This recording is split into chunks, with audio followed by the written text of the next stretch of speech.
Some people think I sold this car because they never see it anymore. And that is my 2001 Porsche 911. And I'm gonna be honest, I bought this car about 4 months ago. It's been broken more than it's worked. Right now, it's got a pretty nasty misfire. The brakes vibrate under decent pedal pressure. The tires are worn. The wheels, from what I've been told, can't be balanced properly. And I've already fixed a handful of problems on this car. So we're gonna go through some more. We're gonna fix some more problems on this thing and hopefully get this thing to where I can drive it again.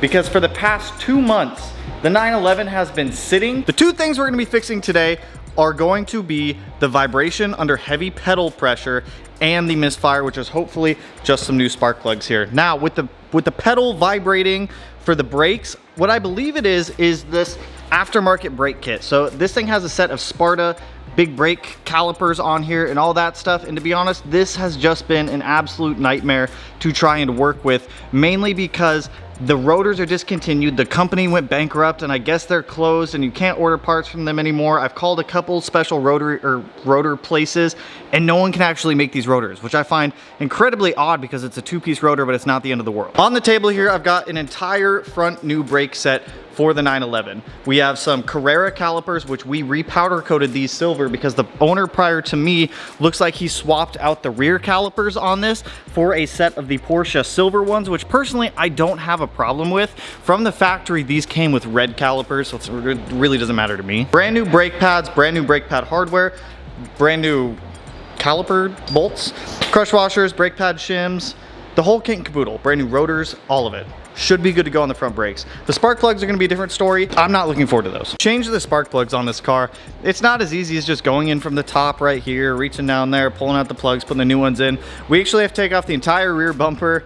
We've got to take out both of the intercoolers to gain access to be able to get in there and swap out the spark plugs. So that I'm gonna save for last. I also have a brand new set of BBS wheels allocated for the 911. I just need to get some tires ordered for it because these ones are pretty worn and they're actually kind of old. Start things off today, let's actually jump on the front brakes, get those replaced with the factory OEM set that I have over there. I converted this to studs. The studs are better. Studs are superior. Come here.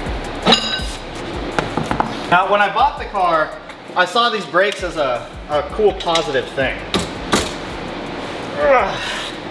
And I feel like not knowing much about Porsche, I probably should have done more research, and that's on me. I don't blame the car. I don't blame the car for any of the problems that it has.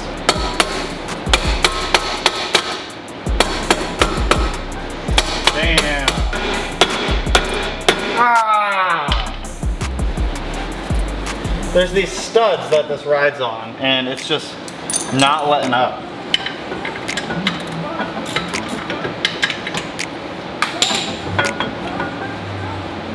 Come on. Release. Oh! It's free! Oh my god! Woo! So this guy looks like it's gonna go on right like that. That's such a smaller rotor, but dude, I don't even care. Don't even care. If I have brakes that don't violently shake as I drive, that is a W. That is a freaking W right there.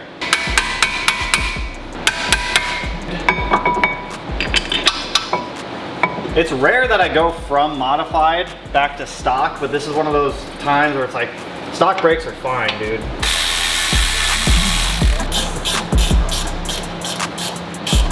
Brake pads. One, there's two.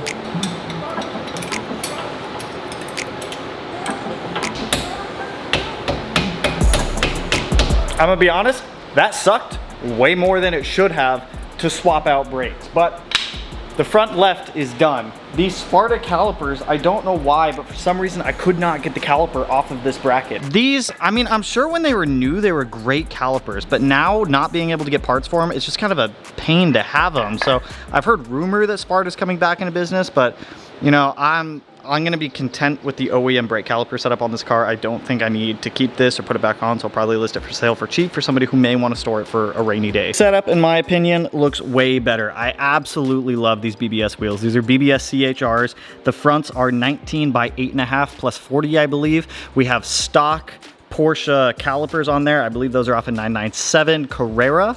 And then we have I don't remember the brand of brake rotor there, but everything looks beautiful. I need to order tires for these wheels because these are 19s where our old ones are 18s. So even if I wanted, I couldn't swap the tires. So I did this way, so that way, actually these wheels only came in a 19. They did not come in an 18. Let's just replicate what we did here over to the other side. Now that I have a better idea of what I'm doing, hopefully the other side goes a little bit smoother. Probably won't, but you know, a boy can hope.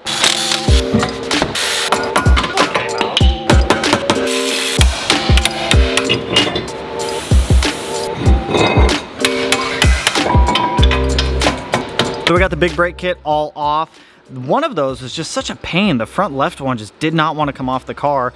We had to, you guys saw, I had to kind of beat it with a hammer, but all of it's off, thankfully. Those rotors are a little bit thin in diameter.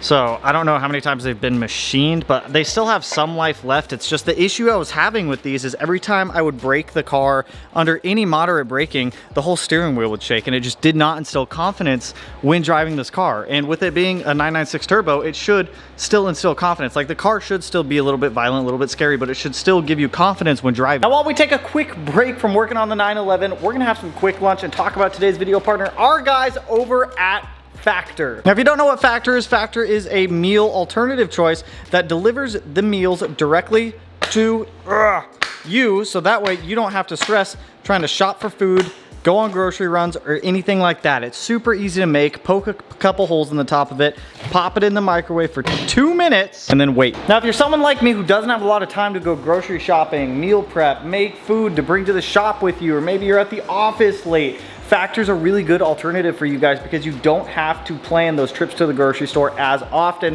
to try to bring lunch with you. Now, the other thing that's nice is it's a healthier option than your just average takeout or anything. Don't get me wrong, I'm pretty guilty of using meal delivery services whenever I'm at the shop. I didn't bring food. I don't have time to go get food or anything like that because I'm working on customer cars, I'm working on my cars, I'm working on whoever's cars.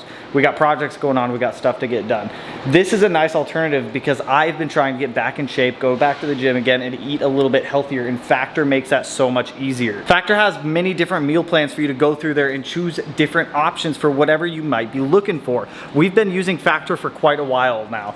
Today we've got some jalapeno lime cheddar chicken. My favorites are some of the chilies, the poblano chilies, or if you're looking at trying some new ones. Tailor your diet and your meal plans for what you want to order. So if you have a specific diet, such as you can't eat certain things, you're on different meal prep things like keto, or maybe you're paleotonic, I don't know if that's a diet plan, or whatever, you're pescatarian, whatever it may be, you can actually tailor those meals to your diet, and you can cancel at any time. Can I try?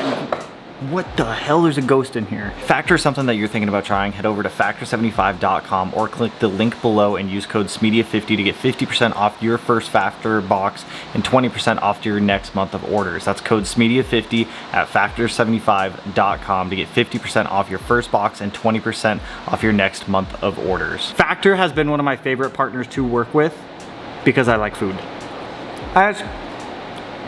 And it's good food at that too. I'm gonna eat my lunch. Let's get back on fixing this 911. Opening. Come on, give me all that air.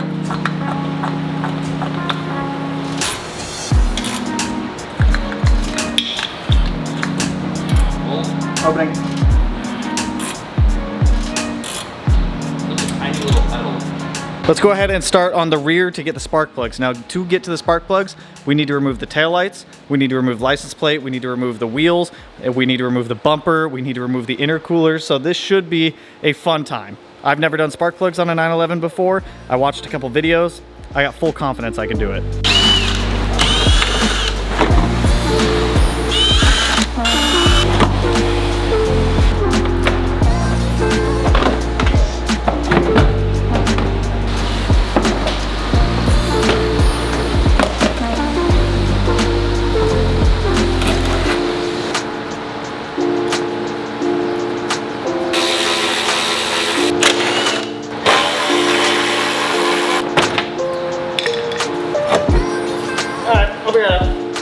You guys aren't gonna be able to see much. There's gonna be two 10s back here, and once we get the two 10s out, it looks like this little heat shield right here will drop down out of our way. Slide this guy down enough to get to our coil packs. Ow. Good, dude.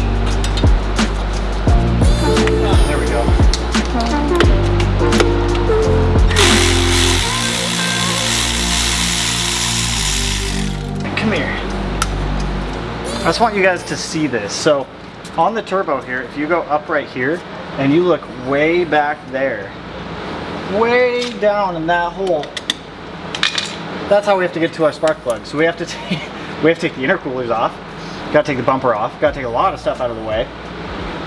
This other heat shield that protects the coil packs is also in the way. So, you know, there's just a lot of stuff going on here, but that's all right. I'm gonna try to get these other two out real quick so that way we can just get this side empty. We'll get the spark plugs back in, reassemble this side, go over to the other side, and hopefully that fixes our misfire, and we can be on our merry way away from the other one.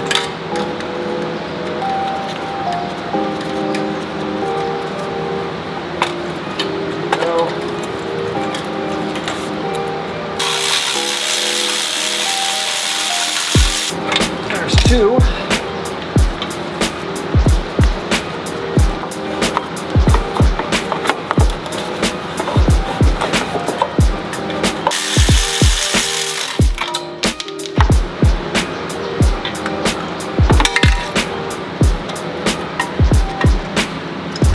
Need an extension a mile long.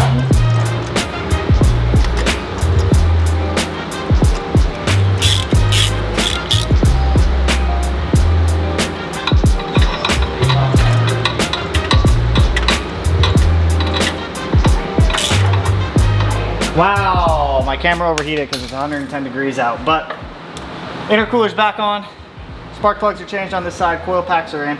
It's not as bad as you might think to do all this. It's definitely labor consuming and time consuming, but you know, it's not nearly as bad as you might expect.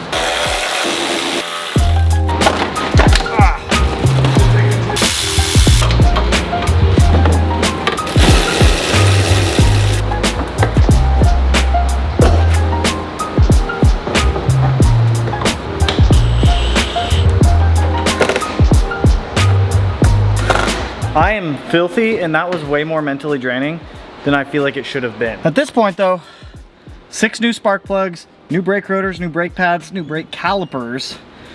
Let's go for a first start. I pray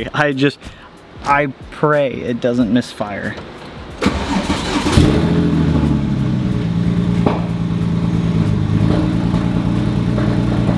Service wear, brake wear.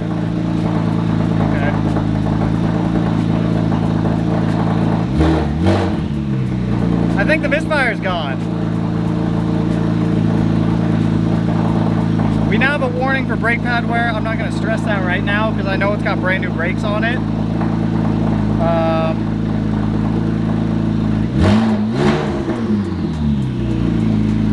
Fuck yeah, I'm gonna let it warm up real quick. Dude, the misfire literally went away and then came back. So I have no idea what that could be, so I'm gonna go drive around the parking lot real quick.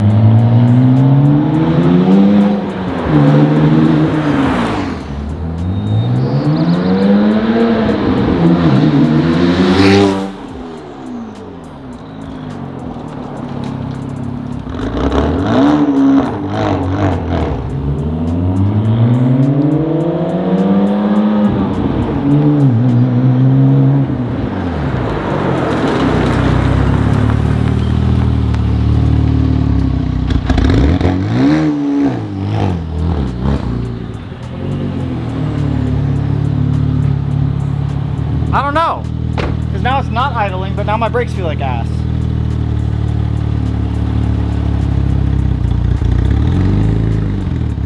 What is it doing? See?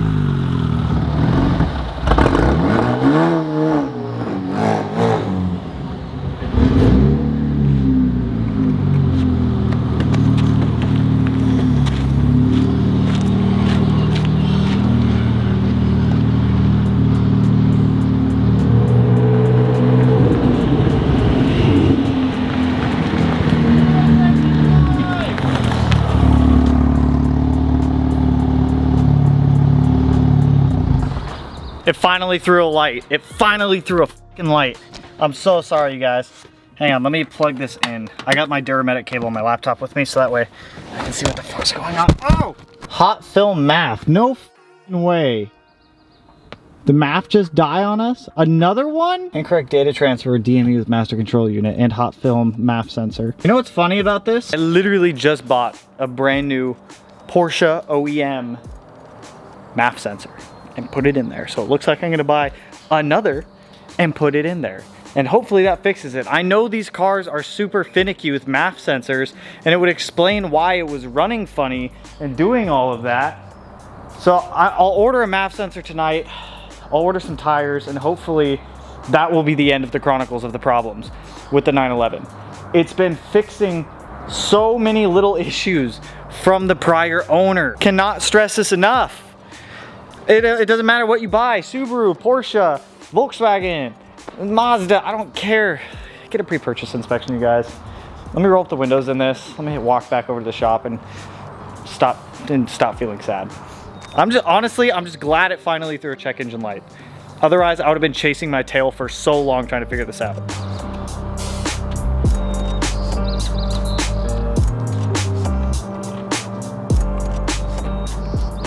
Not gonna lie, I'm a little bit bummed that changing the spark plugs didn't fix the problem. I will say that even though it didn't fix it, these still needed to be swapped out. These are all fouled out at this point. Who knows the last time that they were changed? So I'm not gonna lie, I'm bummed. For some reason, it seems like I just do not have good luck with German cars. If you guys have been around for a while, you'll remember my Golf R that blew up after like a month of had it. The 911's been nothing but problems. And to be honest, at this point, I'm just debating selling the 911 after I fix it. I've had that car for almost 6 months now, and I've driven it 600 miles because it just has random little problems here and there.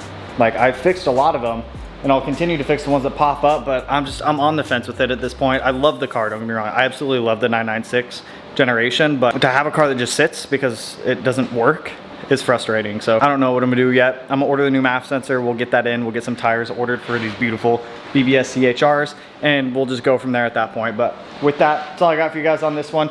I've got this customer STI we're gonna be working on, doing a full rotated kit on it. That'll be a fun one. Mazda's coming back up also. Taillights got dropped off today along with some other stuff, but with that, that's all I got for you guys on this one. If you liked the video, you know what to do. Go ahead and hit that like button, turn it black, blue, green, yellow, purple, silver, cyan, whatever color it turns for you. And if you're not already subscribed to the channel and you want to be, I'll put in one of these corners. No idea which one quite yet, but with that, I will catch you guys in the next one. So peace out, homies.